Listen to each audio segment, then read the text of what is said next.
Assalamualaikum warahmatullahi wabarakatuh.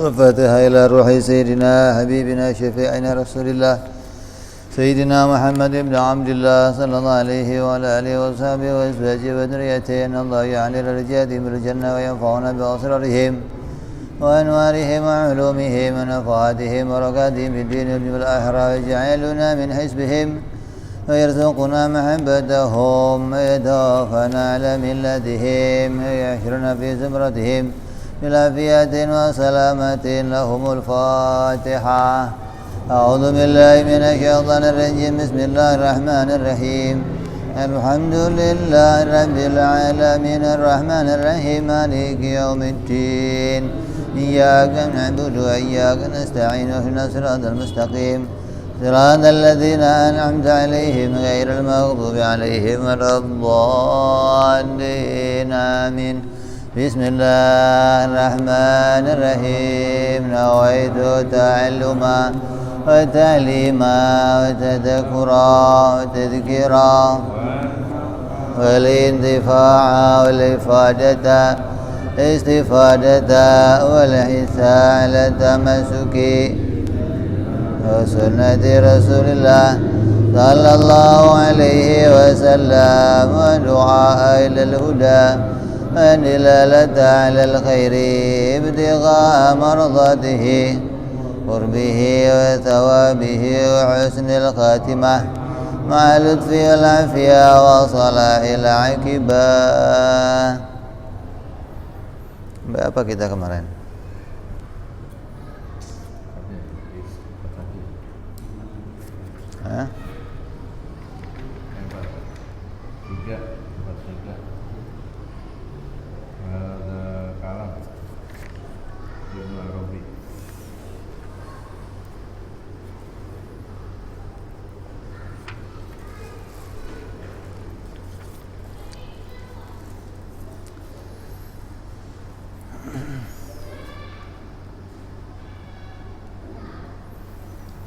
Jadi masih menerangkan tentang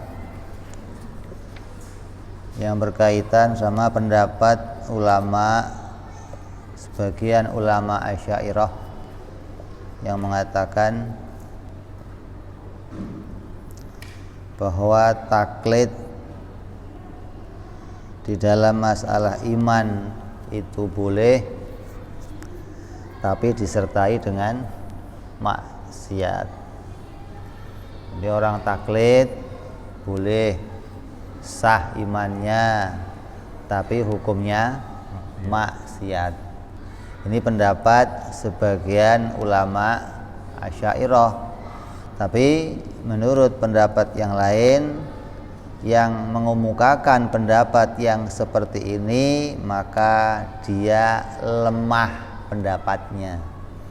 Jadi orang yang mengatakan sah, boleh imannya orang taklid kalau dia mampu berpikir, tapi dia enggak berpikir maka disertai dengan dosa. Maka pendapat yang seperti ini dikatakan pendapat yang lemah, karena pendapat yang muktamad yang disepakati oleh semua ulama bahwa sahnya iman seseorang apabila disertai ilmu, disertai dalil, disertai pembenaran, bukan disertai ikut-ikutan.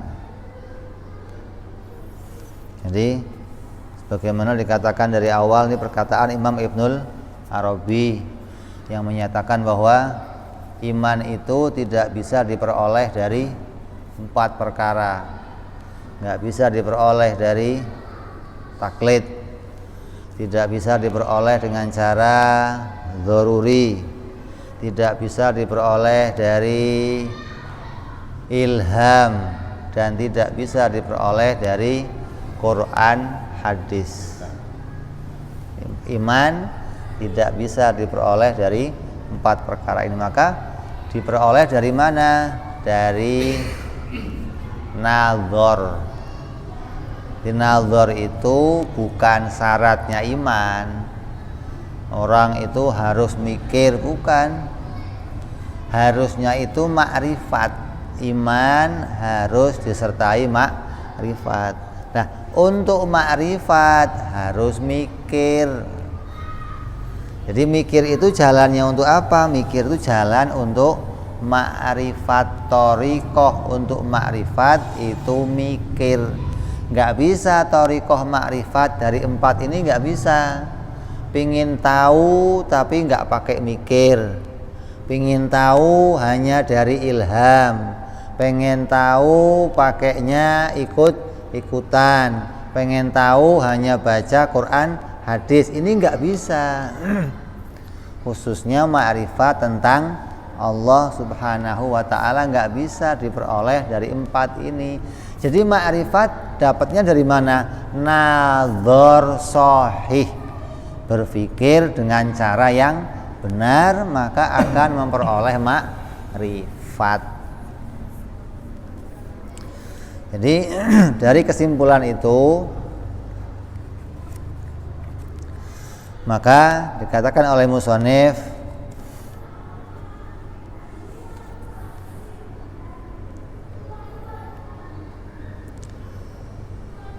bahwa di saat musannif mengatakan bahwa ma'rifat dan pemikiran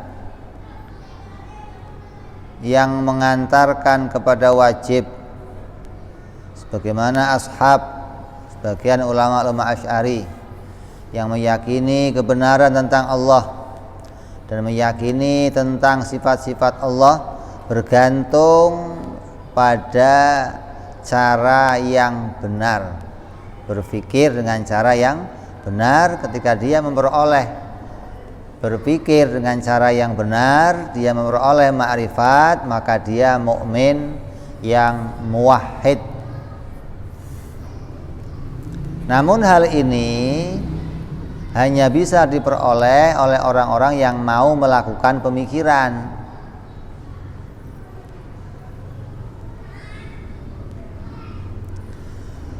Andaikan hal itu diperoleh oleh orang lain yang mereka itu tidak melakukan jalan pemikiran, maka keyakinannya tidak akan aman dari kegoncangan. Jadi orang yang masuk agama Islam atau anaknya orang Islam yang tumbuh dewasa, ketika mulai memeluk agama Islam tidak dibarengi ilmu pengetahuan, maka ketika dia berjalan di dalam agama, maka tidak akan sepi dari kegoncangan. Maka akan mungkin mengalami kegoncangan. Goncang itu akan mengalami keraguan. Ragu yang pertama, ragu pada pendapat bapaknya.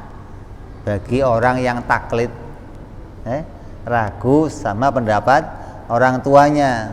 Dari kecil didoktrin gini. Begitu gede ragu dia, apa bener apa enggak bapak saya, ini goncang berarti. Atau orang yang baru mau masuk Islam tapi enggak disertai ilmu pengetahuan, maka ketika dia masuk, maka dia mungkin saja keluar lagi. Karena waktu masuk enggak pakai.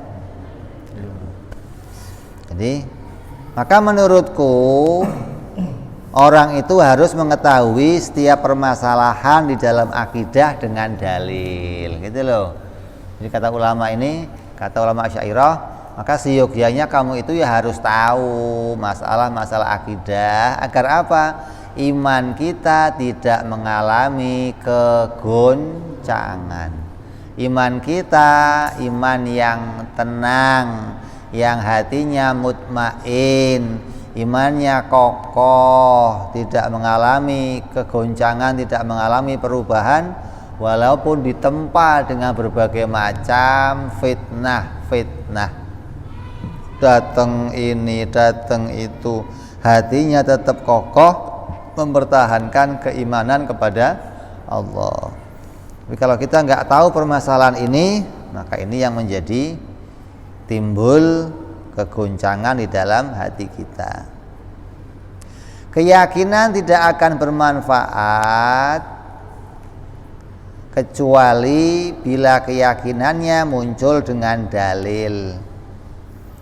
Karena kalau yakin tapi nggak pakai dalil, kata sebagiannya bukan yakin tapi percaya kepada pembawa berita, namanya bukan yakin. Jadi keyakinan tidak akan bermanfaat kecuali bila muncul dari sebuah dalil. Bila orang mati dalam kondisi keyakinan kepada Allah dengan keyakinan yang benar, maka dia selamat sebagaimana mestinya. Bila orang itu mati dalam kondisi keyakinan terhadap Allah dengan keyakinan yang selamat, keyakinannya benar sebagaimana mestinya, ini berarti keyakinannya anaknya orang Islam ini, meyakini Allah itu satu, meyakini Allah itu esa, Allah kuasa, Allah pencipta segala sesuatu. Ada orang Islam, anaknya kok meyakini begini, seperti itu, maka selamat imannya sebagaimana keyakinan yang benar, tapi tidak mampu melakukan pemikiran, gak mampu nazar, gak mampu mencari dalil, maka sebagian ulama Asy'ariyah berpendapat bahwa orang tersebut mukmin. Bila ia mampu melakukan pemikiran namun tidak melakukannya, maka menurut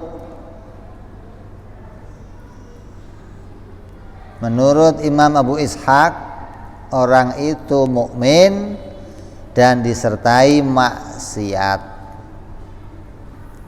Jadi kalau ada orang kamu tanya, apa bukti adanya Allah? Gak tahu saya. Gimana? Ada orang iman, kamu tanya, ada orang Islam, bukti adanya Allah apa? Jawabnya nggak tahu, gimana?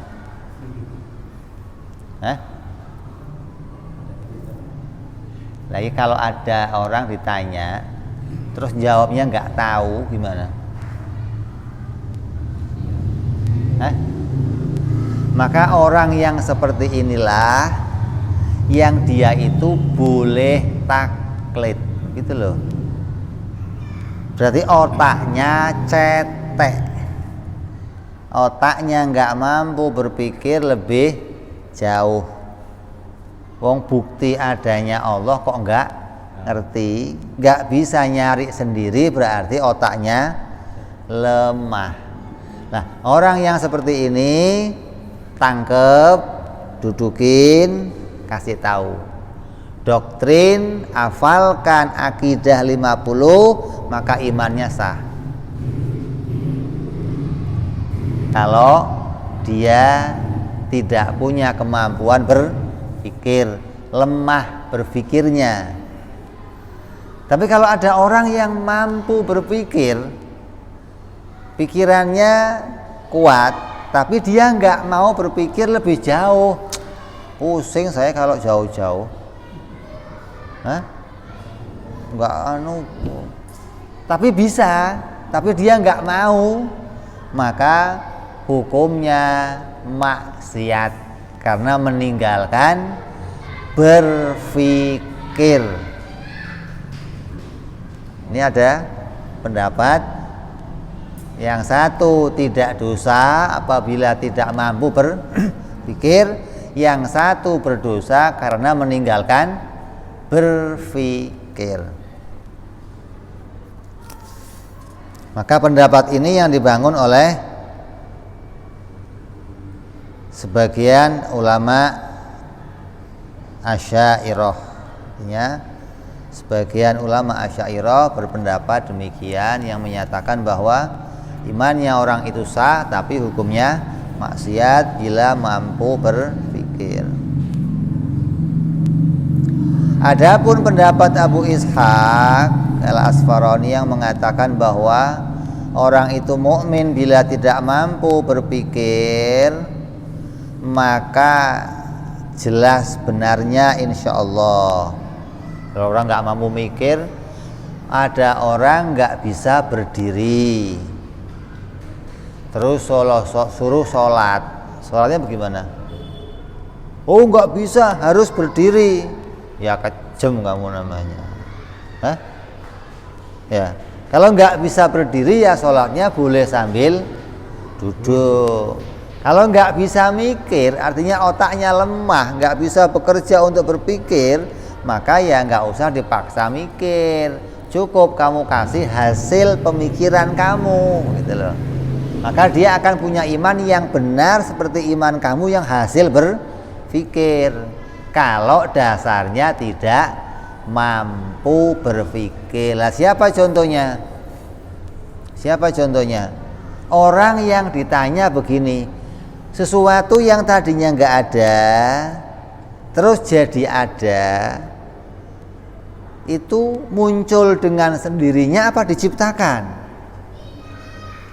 Ya diciptakan, berarti bisa mikir. Kalau nggak ngerti saya, ini berarti otaknya lemah. Sudah dituntun, ini tadinya nggak ada, terus jadi ada. Ini dibikin apa nongol sendiri? Nggak ngerti saya. Wah, ini berarti otaknya lemah, begitu loh. Jangan dipaksa lagi. Kalau kamu paksa lagi konslet ya bisa. Tapi kalau ada orang kamu tanya tadinya nggak ada terus jadi ada gimana? Ya mesti dibikin, berarti bisa mikir. Tapi kok dia nggak mau mikir, lah ini yang bermasalah, gitu loh. Ya, punya kemampuan berpikir, tapi nggak mau mikir, artinya nggak mau mikir lebih lanjut, maka ini bermasalah. Sedangkan pernyataan bahwa ia mukmin beserta mampu melakukan pemikiran, namun tidak melakukannya, maka menurutku pendapat ini perlu dipikirkan lebih lanjut. Jadi pendapat yang mengatakan, oh iya ada orang Islam bisa mikir, tapi dia taklid akidah 50, dikatakan oleh Abu Ishaq sah, kata musannif, yaitu perlu dipikirkan lagi pendapatnya. Itu kira-kira beres apa enggak pendapat seperti itu. Kalau yang enggak mampu mikir, saya yakin bener itu sah udah. Ini mampu mikir tapi enggak mau. Ada orang bisa berdiri sholat tapi enggak mau diri, sah enggak sholatnya? Nah ini katanya, oh sah tapi dosa. Kalau sholatnya sunnah dapat separuh. Kalau sambil rebahan dapat seperempat. Tapi sholat sunnah, kalau fardu nggak sah, gitu loh. Karena berdirinya itu rukun. Lah, ma'rifat kata sebagiannya itu rukun. Kalau maksiat ma'rifat itu jadi rukun, maka nggak boleh ditinggalkan, gitu loh. Kalau dia meninggalkan terus dikatakan sah gimana? Ini perlu kita pikirkan lagi pendapatnya. Ini kayaknya nggak beres pendapatnya. Ini kata musannif.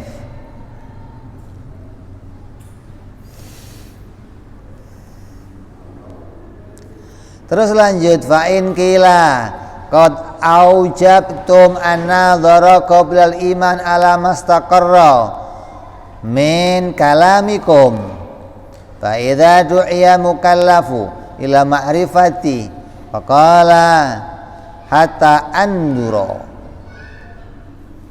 Maka Imam Ibnul Arabi kemudian ditanya lagi, disangka lagi, bahwa kamu telah mengatakan bahwa kewajiban pemikiran sebelum keimanan itu adalah suatu kewajiban.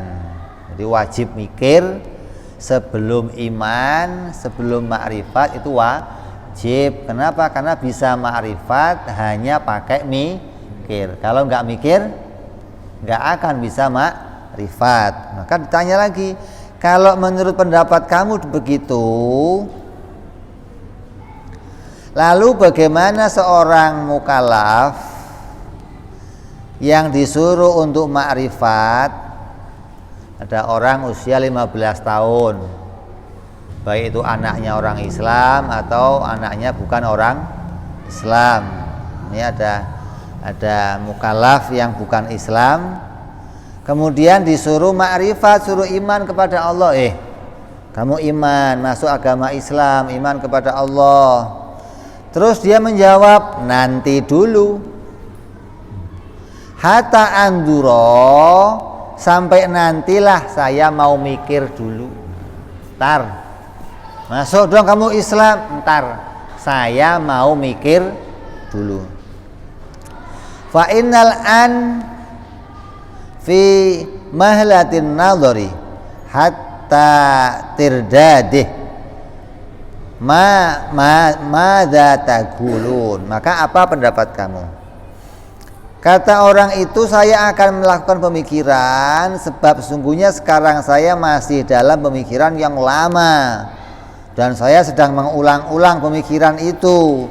Maka apa pendapat kamu wahai Syekh? Ini Imam Ibnu Arabi ditanya ini.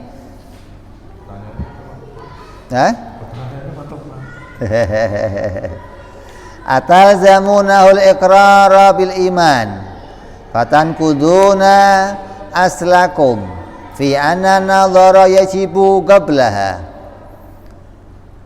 Apakah Anda akan mewajibkannya untuk mengikrarkan keimanan sehingga Anda merusak prinsip Anda sendiri? Am tumhilunahu fin nadharihi ila hadda yatatawalu bihil mudda fihi am takdurunahu bimikdarin fatahkumuna alaihi bighairi nasin. Apakah kamu akan mewajibkan untuk ikrar keimanan dipaksa? Apa itu sih? Dipaksa untuk ikrar keimanan sehingga merusak prinsip Anda sendiri yang mewajibkan pemikiran sebelum iman, atau membiarkannya melakukan penalaran sampai waktu yang tidak diketahui batasnya, atau Anda tentukan batas waktunya sendiri sehingga Anda menghukumi sesuatu tanpa nas. Nih, Imam Ibnu Arabi dibantah pakai 3 bantahan. Kalau ada orang kafir suruh masuk Islam, dia jawab, tar dulu, saya mau mikir dulu, saya lagi nadzar nulis ulang-ulang terus gak nemu-nemu. Kurang ajar emang. Terus itu yang begitu itu yang belum nemu-nemu itu gimana mau dipaksa syahadat? Mau dipaksa syahadat? Kalau dipaksa berarti kamu membatalkan pendapat kamu yang mewajibkan berpikir. Atau mau dibiarkan, ya sudah kamu mikir dulu lah sampai waktu yang nggak jelas kapan. Ya kalau hidup terus, nah, kalau qaid di jalan. Yang ketiga, atau mau kamu tentukan, pokoknya kamu mikir saya kasih waktu 3 hari. Mikir bisa nggak bisa masuk Islam. Kalau kamu putuskan begitu berarti kamu menetapkan sesuatu tanpa adanya nas Al-Quran ataupun hadis. Nggak ada ketentuan Quran hadis yang mengatakan orang yang mau masuk Islam kasih waktu 3 hari. Ada? Ada nggak? Nggak ada. Jadi kamu mau milih yang mana? Paksa masuk Islam, biarkan berpikir, atau kasih waktu tertentu. Maka dijawab, fal jawabu ana naqulu amal qaulu bi wujubil imani qabla al ma'rifati fa dhaifun. Maka pendapat yang mengatakan mewajibkan iman sebelum ma'rifat, maka pendapat itu lemah. Yang penting yakin aja, mikir belakangan. Maka ini pendapatnya dhaif, lemah. Maka di ajaran kita, di pelajaran kita selalu dikatakan apa? Saya menyaksikan dan saya meyakini. kan? Saya bersaksi dan saya meyakini. Berarti bersaksi dulu baru yakin. Kalau ada yang mengatakan yakin dulu baru maka ini pendapat yang lemah. Udah nggak usah kebanyakan mikir, ntar stres loh. Ini pendapat yang lemah. Orangnya bisa mikir, kok nggak boleh mikir? Itu yang nggak boleh, itu yang perlu dikontrol otaknya, kata dia. Pendapat kamu itu lemah gitu loh. Kalau orang yang nggak bisa mikir, pantes kamu katakan kamu nggak usah mikir. Ini orangnya bisa mikir, kok kamu katakan nggak usah mikir, nggak apa-apa. Atau kalau nggak usah mikir tetap sah. Ini maka pendapat ini tertolak. Sebab mewajibkan li'annal ilzamu tasdiqi bimala tu'lamu sihatuhu yu'addi ila taswiyati bainan nabiyan wal mutanabbi. Sebab mewajibkan pembenaran dengan suatu nisbat yang belum diyakini keabsahannya akan mengantarkan pada penyamaan antara nabi dan orang yang ngaku nabi-nabiyan. Ada orang mau masuk Islam, terus kamu katakan udah yakin aja. Kamu yakin aja terus masuk. Ini sama saja kamu memposisikan Nabi Muhammad sebagai punya status yang sama antara dia nabi beneran atau nabi-nabian. Kalau kamu nggak berikan dia ilmu untuk mengetahui ini betul-betul nabi, tapi kamu suruh masuk aja yang penting yakin, maka sekarang status nabi antara dua. Bisa dianggap nabi beneran, bisa dianggap nabi-nabian. Lah, yang menyebabkan orang itu keluar Islam, kenapa? Karena kegoncangan muncul di hatinya, terus menganggap ini mah nabi-nabian, bukan nabi, maka dia keluar Islam. Gara-gara menganggap Nabi Muhammad sebagai nabi-nabian. Tapi kalau sejak awal masuk dia sudah betul-betul yakin ini nabi beneran, punya ilmu untuk masuknya, tahu Nabi Muhammad itu betul-betul utusan Allah, maka setelah masuk dia nggak akan keluar lagi. Walaupun ditindih batu kayak Bilal, nggak geser. Kenapa? Kenapa nggak geser? Karena tahu ini Muhammad nabi beneran gitu loh, bukan nabi. Lah kalau yang masuknya itu udah yakin aja, yang penting masuk. Kayak sebagian sahabat yang lain yang masuknya hanya mengikuti orang lain yang masuk, maka ketika keadaan Islam itu gemilang, gemah ripah, tenang dia dalam Islam.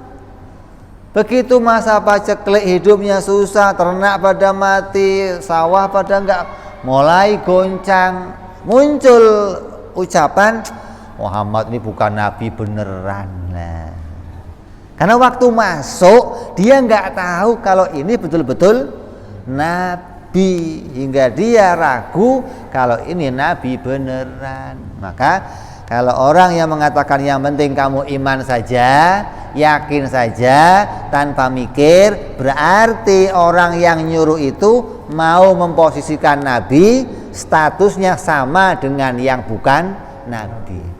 Hati-hati nih. Jadi kamu itu sama aja mau ngomong Allah itu boleh Tuhan, boleh juga enggak Tuhan. Karena kamu enggak kasih dia ilmu. Udah masuk aja, rame di dalam, rame, tenang aja. Lu kira bioskop?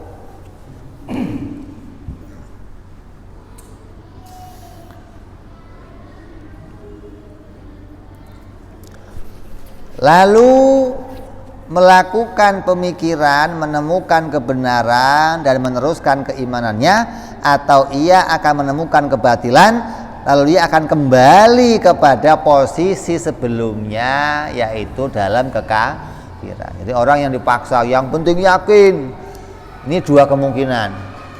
Apa? Ketika dia masuk, dia ketemu hidayah, maka dia terus akan berada dalam Islam dengan keyakinannya, kalau enggak ada kegoncangan.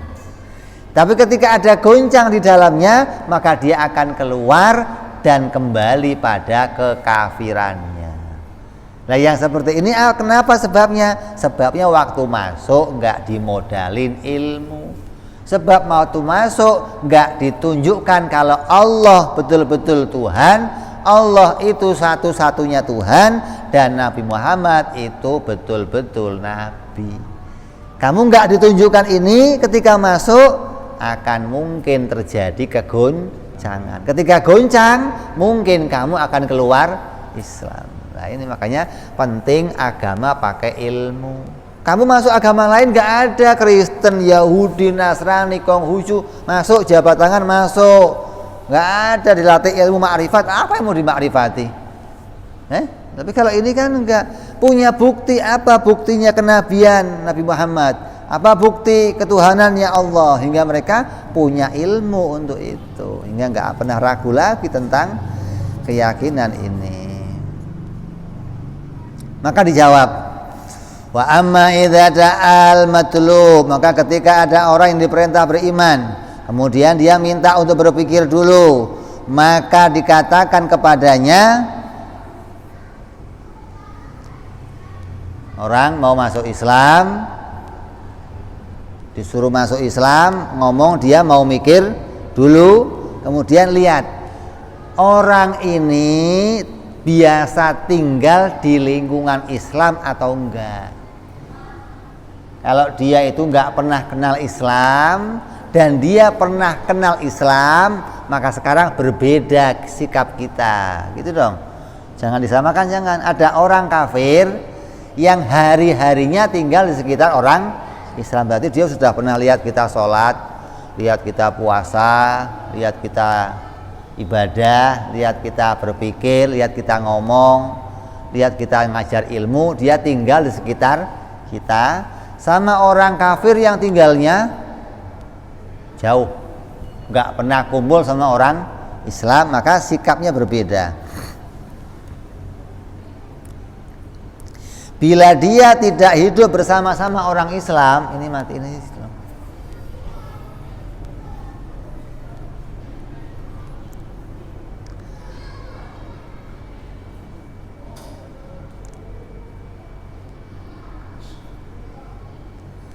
Maka caranya menjawab bagaimana?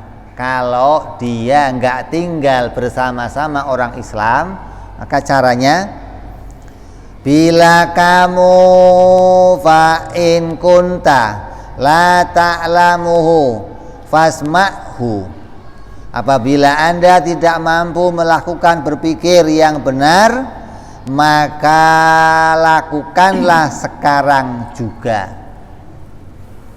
Kalau dia nggak bisa mikir, kalau sudah biasa kumpul sama orang Islam, berarti sudah bisa mikir.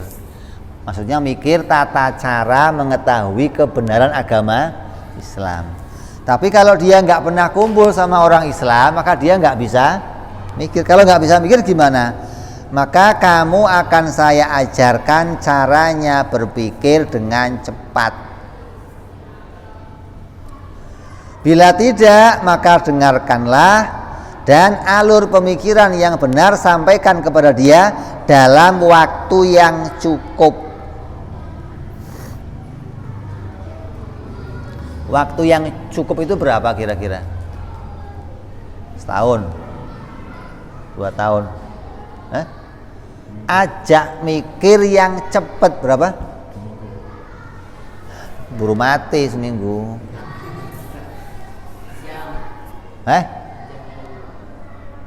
Jam. Nggak bisa lebih cepat, nggak bisa.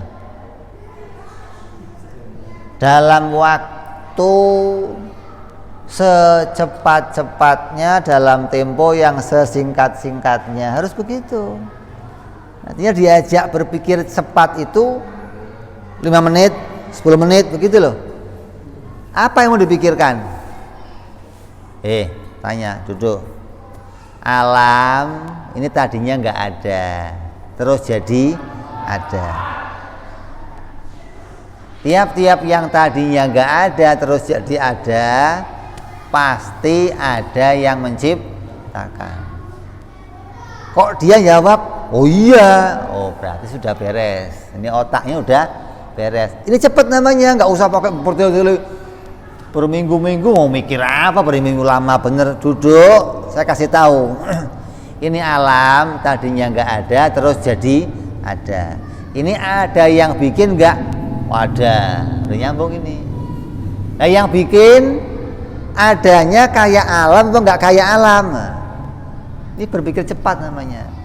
Dengan waktu yang singkat dia nemu keyakinan, berarti hidayah Allah turun sama dia. Langsung syahadatkan.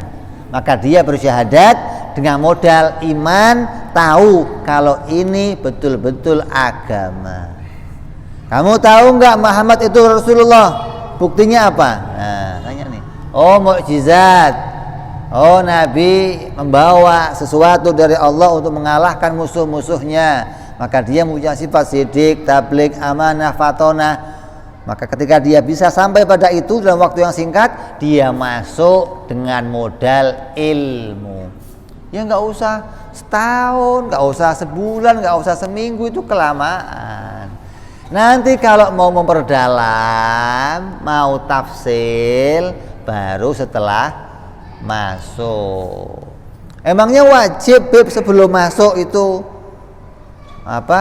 berpikir? Kan berpikir kewajibannya orang Islam, iya.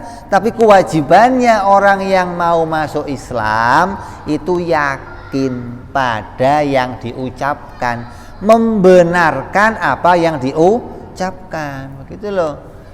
Nggak bisa orang mau masuk Islam kamu ajak modal, yang penting masuk aja dulu biar banyak di dalam. Wah, kebanyakan nanti akhirnya. Jadi kalau kamu ngajak dia masuk Islam tapi nggak kamu pakai ilmu, berarti kamu sama aja mengajak dia hanya untuk nengok Islam. Kalau cocok lanjut, nggak cocok dia keluar. Agama kok coba-coba. Gimana sih? Mau milih agama kok kayak milih warung makanan loh, Padang ya. Coba nggak cocok ini. Pindah Padang sono nggak cocok. Ini agama apa? Masuk Kristen, saya mau udah pindah-pindah agama Pak, belum ada yang cocok. Lah intinya carinya bagaimana? Agama kok dicoba-coba begitu, bagaimana sih? Pikir yang benar, nanti orang itu akan masuk dan nggak akan keluar lagi dia.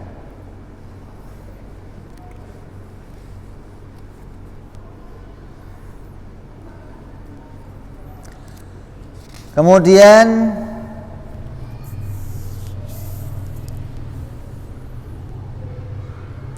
bila dia beriman, maka ia nyata-nyata telah mendapatkan hidayah dari Allah. Bila dia menolak, maka jelas-jelas dia telah mengingkarinya. Maka pengingkaran itu wajib dikeluarkan darinya dengan ancaman pembunuhan bila ia tidak mati dengan sendirinya. Tadinya nggak ada, terus jadi ada, diciptakan nggak? Oh enggak. Nah ini yang begini. Mana ada Tuhan? Ini evolusi terjadi waktu yang lama. Udah Pak sana aja. Nggak usah ribet. Pak duduknya sana aja Pak, yang jauh lah Pak, begitu. Ketika kamu sudah ajak dia dalam waktu yang singkat nggak mau, berarti nggak ada hidayah turun. Nggak usah dipaksa. Kalau tetap kamu paksa masuk Islam ya nggak bisa. Maka di dalam agama dikatakan apa? La ikroha fiddin, ya kan? Tapi ayat itu jangan diputus di situ. Kenapa kok nggak ada paksaan dalam agama? Qad tabayyana rusydu minal ghayy. Bahwa petunjuk itu telah benar-benar menjadi penjelas dari keraguan-raguan. Kalau orang itu dapat petunjuk, maka nggak akan ada keraguan untuk masuk agama Islam. Nggak usah kamu paksa, pasti dia akan masuk agama Islam. Jadi kalau dia kok nggak mau, bagaimana? Kalau dia nggak mau, kemudian dia menantang, maka dia diancam dengan pembunuhan. Kalau dia mengajak damai, maka dia tinggal di negeri Islam dengan membayar jizyah, membayar upeti untuk keamanan dirinya dan tanda dia tunduk dalam aturan Islam. Kalau dia mati sendiri, aman, udah namanya nggak usah repot-repot. Ada orang kafir kok mati sendiri, ada orang kafir kok nggak kamu apa-apakan kok mati, namanya selesai urusan kita. Kalau enggak bagaimana? Ya, tadi antara dua, kita ajak dia untuk masuk Islam. Kalau dia menolak, dia menentang, maka Nabi mengancamnya dengan ancaman pembunuhan. Kalau dia menerima, maka dia masuk Islam. Kalau dia tidak menerima tapi mau damai, maka dia tinggal di negara Islam dengan membayar jizyah.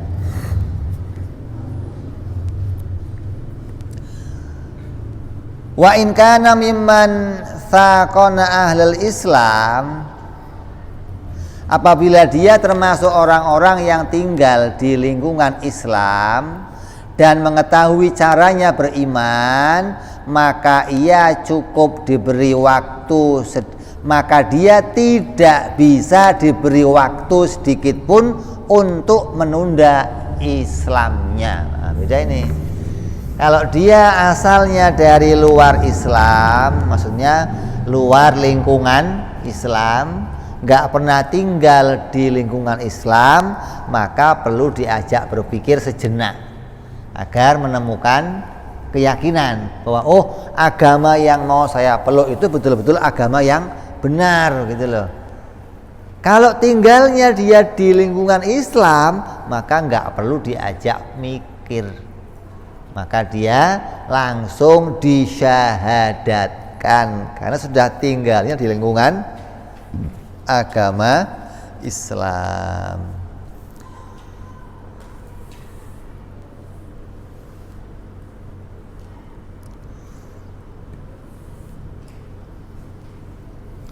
Ala tara anal murtada istahabba fihil ulama al imhala la'allahu inna martadda liraibin fayutarabbus bihi muddatan la'allahu ayyuraji asyakka bil yakin wal jahlu bil ilmi. Bukankah kamu tahu bahwa ulama mensunahkan memberi kesempatan kepadanya? Mungkin ia murtad karena keraguan, lalu ditunggu sejenak. Mungkin ia dapat mengganti keraguannya dengan keyakinan dan mengganti kebodohannya dengan ilmu. Wala yajibu dzalikal husul ilmi binadhar li sahih awalan.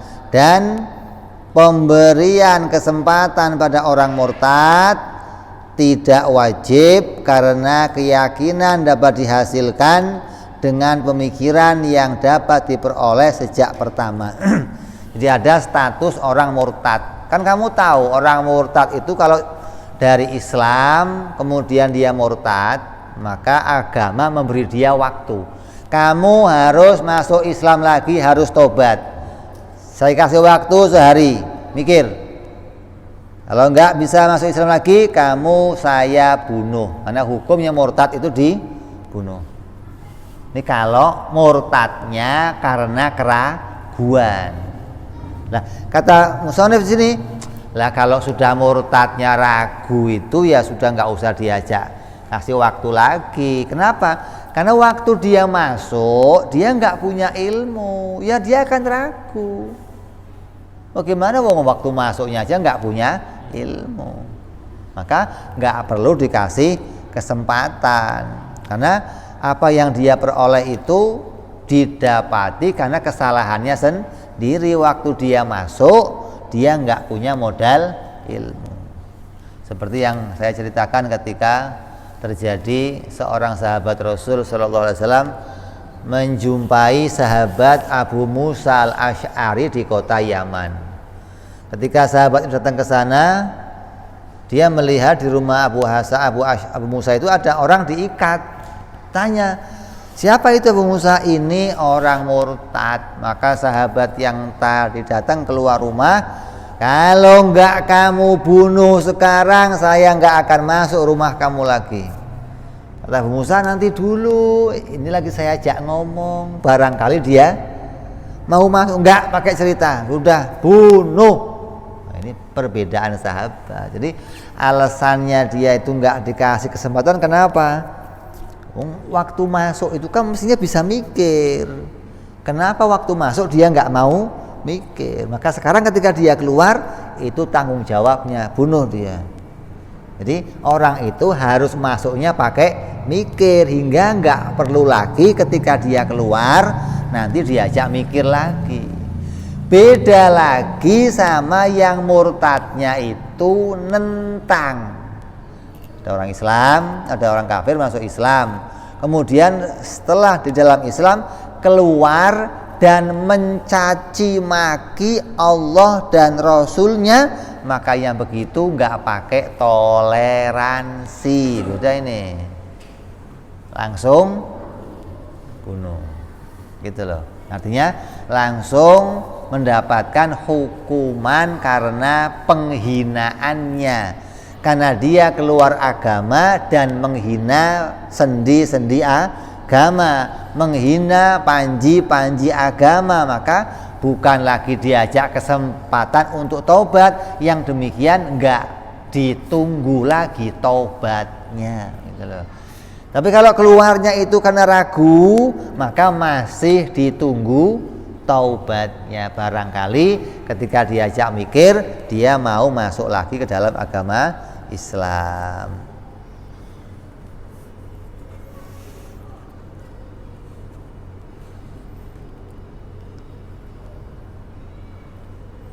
Jadi jelas apa yang dikatakan itu tentang perkaranya orang kenapa waktu masuk harus mikir. Karena kalau dia nggak mikir dulu, nggak tahu benernya dulu, maka dia mungkin saja keluar. Mungkinnya keluar kenapa? Karena menganggap Nabi Muhammad bukan Nabi, karena menganggap agama ini bukan agama beneran, Allah itu bukan Tuhan beneran. Maka keraguan itulah yang membuat dia keluar dari agama Islam.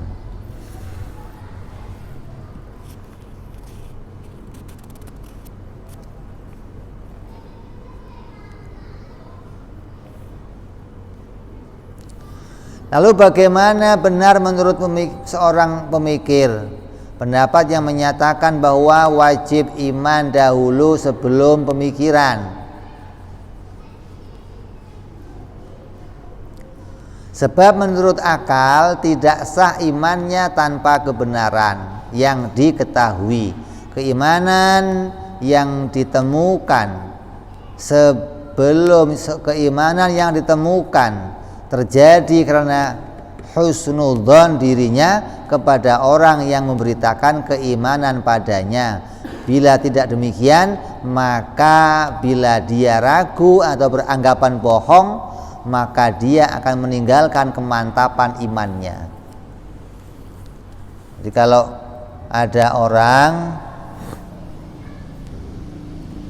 menyatakan bahwa iman itu ya lebih dulu sebelum mikir, maka menurut akal iman itu ya tidak sah tanpa kebenaran.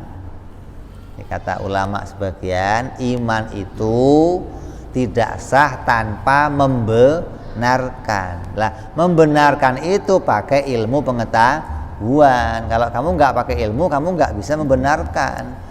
1 tambah 1 jumlahnya 2. Terus kamu ngomong bener.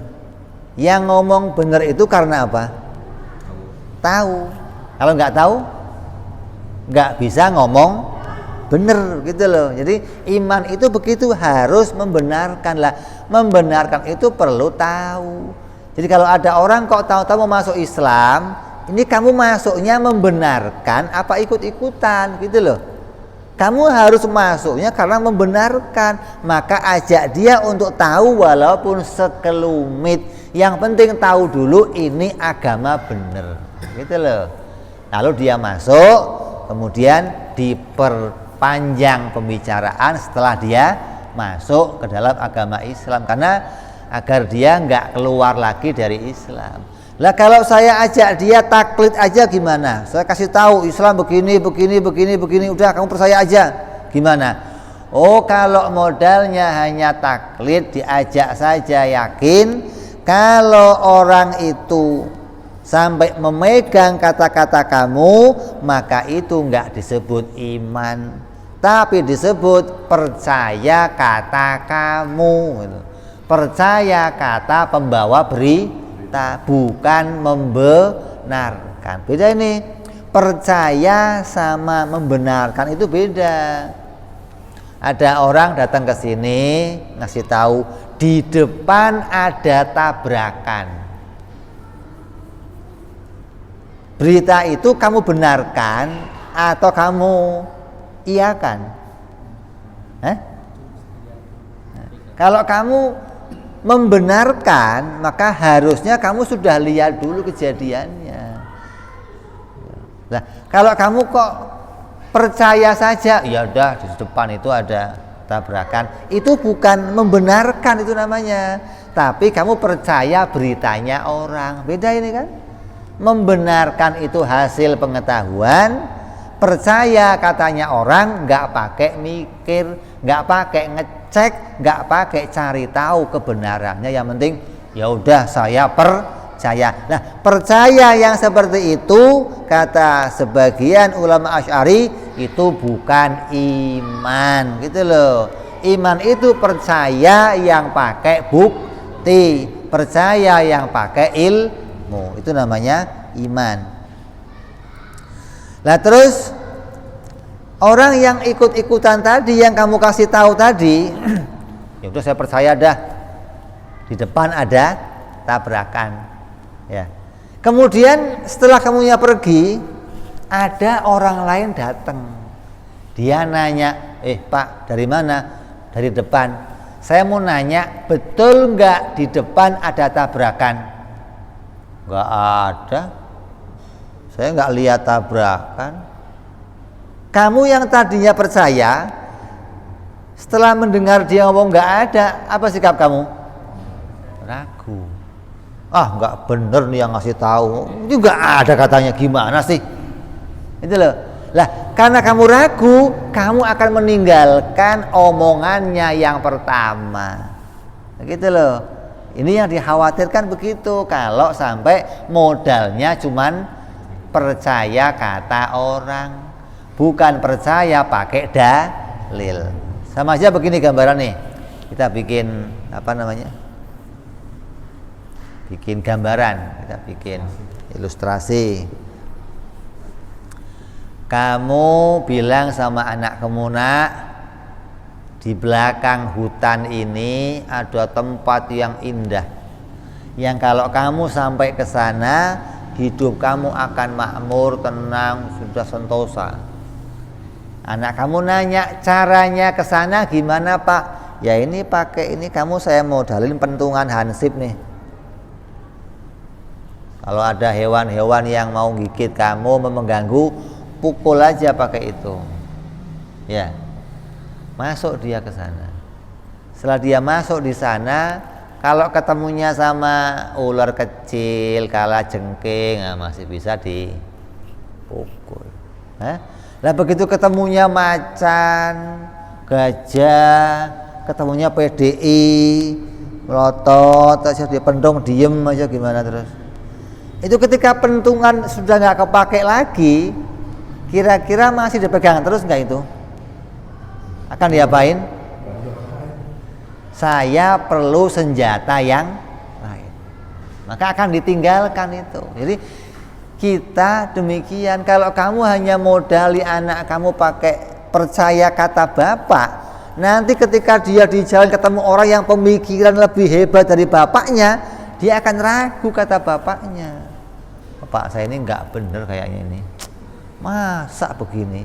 Maka akan ditinggalkan kata bapaknya, dia akan ikut katanya orang lain. Ini bahayanya orang yang taklid. Selain itu, sungguh Nabi Shallallahu Alaihi Wasallam da'al khalqa ilan nadhari awalan.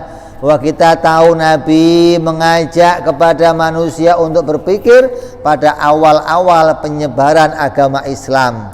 Falamma qamatil hujjah, maka ketika Islam telah kuat, wa balagha ghayatul i'dzar fihi hamlahum alal iman bisaif.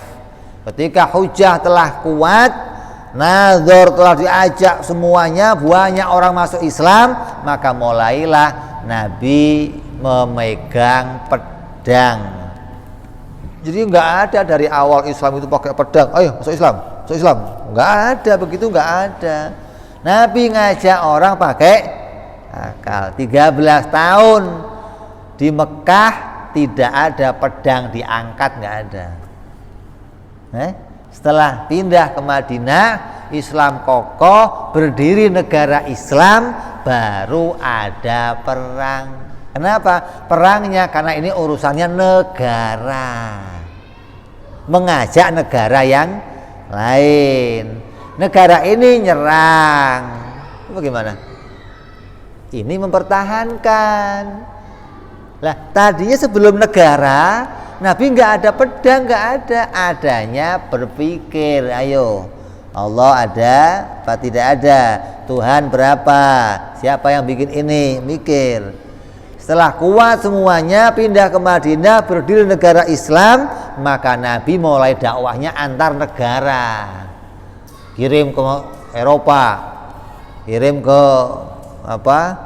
negara-negara Afrika, kirim ke negara Cina, kirim utusan-utusan untuk mengajak semua negara masuk Islam. Lah, ada yang jawabannya menerima, ada yang jawabannya menolak. Lah yang menolak kemudian ngajak perang, maka baru cerita pedang. Kalau enggak ada.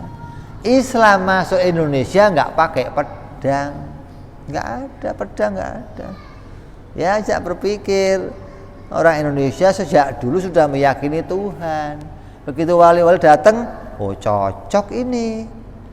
Oh Tuhan itu Esa, cocok ini, begitu loh. Maka masuk ke pemikirannya orang-orang Jawa dan bisa menerima agama Islam sampai sekarang ini. Maka kita lihat bagaimana Rasul Shallallahu Alaihi Wasallam mempraktekkan, mengajarkan agama pakai akal. Ala taro anna kulla man da'a ilal imani qala lahu. Tidakkah kamu melihat bahwa setiap orang yang diajak beriman berkata kepadanya, tunjukkan i'rid alayya ayataka, tunjukkan kepada engkau bukti-bukti tentang kenabianmu padaku.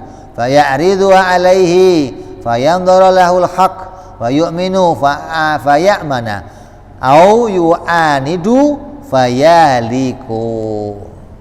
Ketika Nabi mengajak, mana buktinya kalau kamu betul-betul utusan Allah? Maka Nabi tunjukkan, nih buktinya, dia tunduk masuk Islam. Buktinya ditampilkan, tapi penipu kamu, maka diluruskan pakai pedang. Inilah yang terjadi pada zaman Rasul Sallallahu Alaihi Wasallam. Maka jangan sampai kita nggak ngerti ini penting kita ketahui. Kalau sampai nggak tahu ini, dianggapnya nanti ini mencari dalil itu hal yang bikin-bikinan. Islam itu sudah nggak usah pakai mikir-mikir, masuk aja langsung. Nggak beres, yang ngomong begitu nggak beres. Kamu harus tahu ini betul-betul nyata. Ini yang jadi tuntunan sejak zaman Rasul Sallallahu Alaihi Wasallam. Jadi iman itu harus pakai ma'rifat, pakai ilmu. Caranya dapat ilmunya pakai mikir. Maka yang pertama harus dikerjakan adalah mikir yang lurus. Kalau ada yang mengatakan iman gak perlu mikir, maka pendapatnya lemah.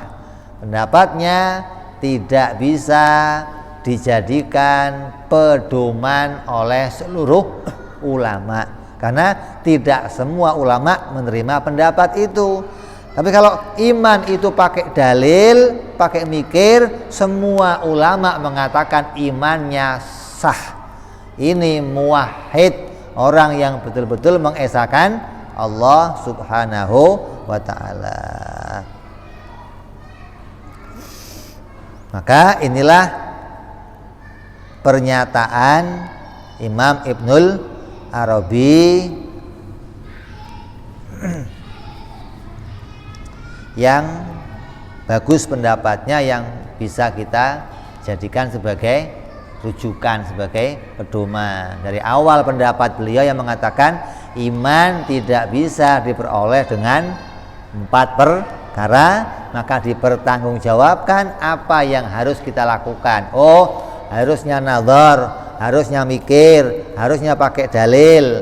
Kalau ada orang yang baru masuk Islam, ajarkan dia mikir yang singkat agar dia yakin dan tidak keluar lagi dari agama Islam. Maka ini pendapat yang bisa kita pakai, yang mudah-mudahan dengan tuntunan para ulama-ulama kita, Allah jadikan iman kita kuat, Allah jadikan hati kita punya dalil, punya pedoman, punya rujukan, punya tuntunan yang sampai kepada para ulama kita, sampai kepada Rasulullah Sallallahu Alaihi Wasallam. Maka iman kita bukan iman yang ikut-ikutan tanpa punya dasar. Mudah-mudahan iman yang dengan ma'rifat, iman yang pakai dalil ini bisa membawa kita menjadi orang yang agamanya dibenarkan dan diridhoi oleh Allah Subhanahu wa ta'ala, sesuai dengan apa yang dituntunkan oleh Nabi Muhammad Sallallahu Alaihi Wasallam. Mudah-mudahan kita menjadi bagian dari umatnya Rasulullah di dunia sampai di akhirat nanti, amin ya rabbal alamin. Kita lanjutkan yang akan datang, wallahu a'lam bishawab. Wa ila hadratin nabiyil fatihah. A'udzu billahi minasy syaithanir rajim. Bismillahirrahmanirrahim. Alhamdulillahi rabbil alamin, arrahmanir rahim, maliki yaumiddin. Iyyaka na'budu wa iyyaka nasta'in. صراط الذين أنعمت عليهم غير المغضوب عليهم ولا الضالين آمين. يا ربنا اعترفنا بأننا اقترفنا